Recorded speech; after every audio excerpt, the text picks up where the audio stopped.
ಸೇನೆಗೆ ಜಾಗ ನೀಡದೆ ದೇಶದ ಭದ್ರತೆಯೊಂದಿಗೆ ದೀದಿ ರಾಜಿ. ಸುವೇಂದು ಸರ್ಕಾರದಿಂದ ಚಿಕನ್ ನೆಕ್ ಕಾರಿಡಾರ್ಗೆ ಭೂಮಿ.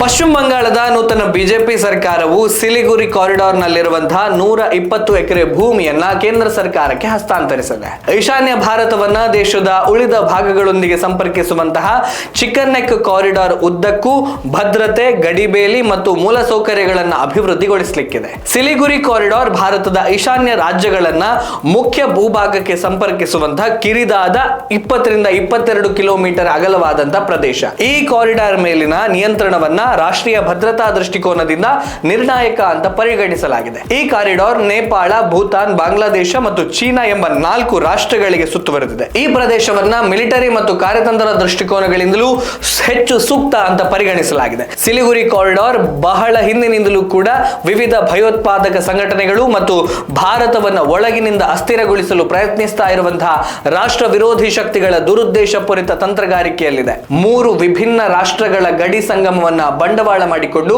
ಭಯೋತ್ಪಾದಕರು ಈ ಮಾರ್ಗದಲ್ಲಿ ಭಾರತಕ್ಕೆ ಶಸ್ತ್ರಾಸ್ತ್ರ, ಮಾದಕ ದ್ರವ್ಯ ಮತ್ತು ನಕಲಿ ಕರೆನ್ಸಿಗಳ ಕಳ್ಳ ಸಾಗಾಣಿಕೆ ಮಾಡಲು ನಿರಂತರವಾಗಿ ಪ್ರಯತ್ನಿಸ್ತಾ ಇದ್ದಾರೆ ಅಂತ ಗುಪ್ತಚರ ಮೂಲಗಳು ವರದಿ ಮಾಡಿದ್ವು. ಕಳ್ಳ ಸಾಗಾಣಿಕೆ ಜಾಲಗಳ ಚಟುವಟಿಕೆಗಳ ಹೊರತಾಗಿಯೂ ಚೀನಾ ಮತ್ತು ಬಾಂಗ್ಲಾದೇಶದಂತಹ ನೆರೆಯ ರಾಷ್ಟ್ರಗಳು ಸಹ ಈ ಪ್ರದೇಶದ ಮೇಲೆ ಕಣ್ಣಿಟ್ಟಿವೆ. ಇದಲ್ಲದೆ ಈ ಪ್ರದೇಶಕ್ಕೆ ಅಕ್ರಮ ಒಳನುಸುಳುವಿಕೆ ಭಾರಿ ಸವಾಲೊಡ್ತಾ ಇದೆ. ನಿರಂತರ ಒಳನುಸುಳುವಿಕೆಯಿಂದಾಗಿ ಸಿಲಿಗುರಿ ಕಾರಿಡಾರ್ ಮತ್ತು ಅದರ ಪಕ್ಕದ ಪ್ರದೇಶಗಳ ಜನಸಂಖ್ಯೆ ಕ್ರಮೇಣ ರೂಪಾಂತರಕ್ಕೆ ಒಳಗಾಗ್ತಾ ಇದೆ ಎನ್ನುವಂತಹ ಕಳವಳವೂ ವ್ಯಕ್ತವಾಗ್ತಾ ಇದೆ. ಬಂಗಾಳದಲ್ಲಿ ಬಿಜೆಪಿ ಸರ್ಕಾರ ಬರುವುದಕ್ಕೂ ಮುನ್ನ ಪ್ರಧಾನಿ ನರೇಂದ್ರ ಮೋದಿ ಅವರು ಚುನಾವಣಾ ಪ್ರಚಾರದ ಸಮಯದಲ್ಲಿ ಟುಕ್ಡೆ ಗ್ಯಾಂಗ್ ಈ ಚಿಕನ್ ನೆಕ್ ಅನ್ನ ಕತ್ತರಿಸಲು ಪಿತೂರಿ ನಡೆಸ್ತಾ ಇದೆ.